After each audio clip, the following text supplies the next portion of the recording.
one of the most exciting albums I've discovered so far this year in the electronic realm has got to be this album here, Dive, by Feiertag, if I am pronouncing that correctly, an electronic producer who has delivered a really blissful house record here. There is really little you could go wrong with checking this out if you are a fan of house music. Exactly what I look for in my house music, and is something that I've been looking for quite some time this year, to find an album like this. It reminds me of 2020, when I just seemed to find a bit of a gold mine through fantastic recommendations of just some really wonderful house, techno, electronic, ambient albums that just seem to be coming over and over again throughout the year of 2020. There was just so much of it. The opening track is something that I think James Blake fans are going to want to hear. I think that opening track is exactly the kind of vocal tone you'd expect from a James Blake song, and then the instrumental reminds me a little bit of something you'd expect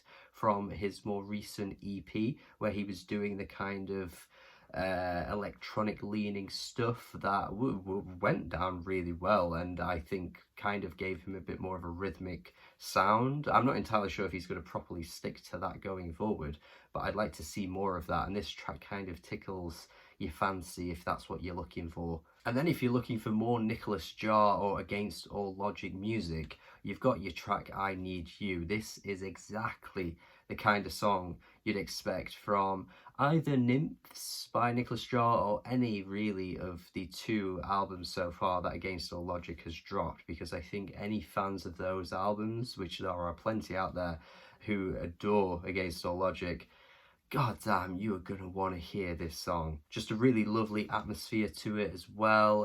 The vocal sample is fantastic and just utilized so well. The exact same thing with Cala. I think this track is just perfectly constructed.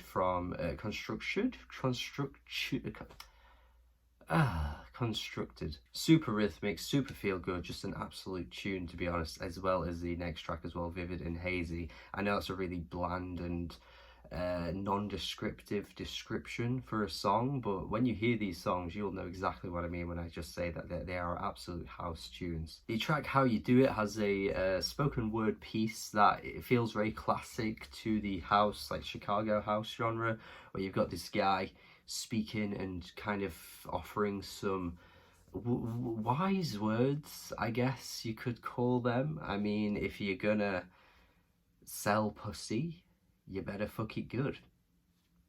They aren't my words, they are his words. Are they also my words?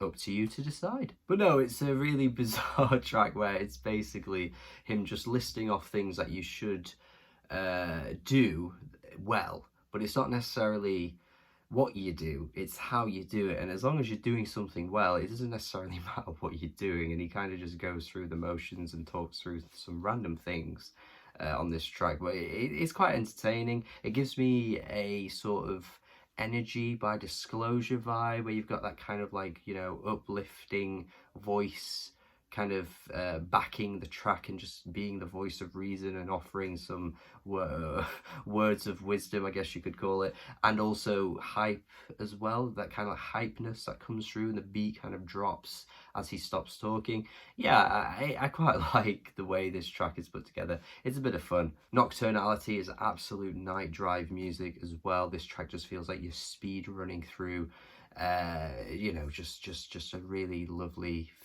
night atmosphere, and maybe the headlights are kind of bouncing off things, and then the street lights are also kind of like dim, and it's just a kind of cool feel to it. Reminds me of something Kessler would do, and Kessler dropped one of the best EPs of last year, so if you haven't heard Kessler, then you should, and you will know why that is high praise from me, because Kessler is fantastic and just crafts such a cool, like, warm atmosphere that you can't always replicate or seem to find anywhere else, and this track hits that spot too. Love that. And of course it's called Nocturnality, so I'm assuming Feiertag was going exactly for that feeling with this title and this track. The final track as well is a bit more subdued. It's not quite as anthemic as the earlier tracks, because I've got to be honest, that 4-track run at the beginning, one of the best 4-track runs of any album I've heard this year. It is stellar.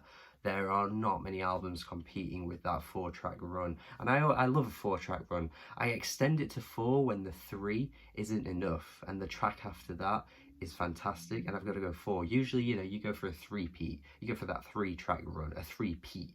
It's usually the way you do it. But when there's a 4-track run, I love to highlight how good that run is, because 4 tracks in a row that are absolute killer. I mean, man, you just love to see it. No, but generally this is fantastic, one of the best electronic albums of the year, and it's going to go down as that by the end of the year as well. It's going to be hard to find an album quite as good as this, I think, in the genre of house music. It's so good. It's so good. If you are a fan of any of the artists I've mentioned in this video, particularly Nicholas John Against All Logic, because I think that is the kind of vibe that this album also goes for at points. Not to say he's copying Nicholas John or anything like that, I just think there are similarities, and I know a lot of people that are music nerds love Nicholas Jar, so yeah, definitely check this out. And just house music generally, like any house albums that I've raved about over the past few years, any electronic albums that I've raved about over the past few years, I'm thinking, you know, your Kelly Lee Owens, your Mew Juice, love that Mew Juice album, and any others as well that I've talked about and raved about, you know, anything along that line, you would love this. It's really good. Oh, Pablo Novell too. Pablo Novell, that is another artist in this field that this album also reminds me of. Easiest 8 out of 10 this year. As soon as I heard it, the first listen, I was like, this is an 8. Like, I know exactly what I'm going to do and what I'm going to say in my review. There's no way anything is going to get in my way. And it's remained at an 8 the whole time. It's just one of those albums that immediately is gratifying and satisfying. So thank you for watching this review. And if you haven't heard this album, check it out based on my recommendation here. If you have heard it, let me know your thoughts in the comments. Thank you for watching as always. Do subscribe if you haven't already, and goodbye.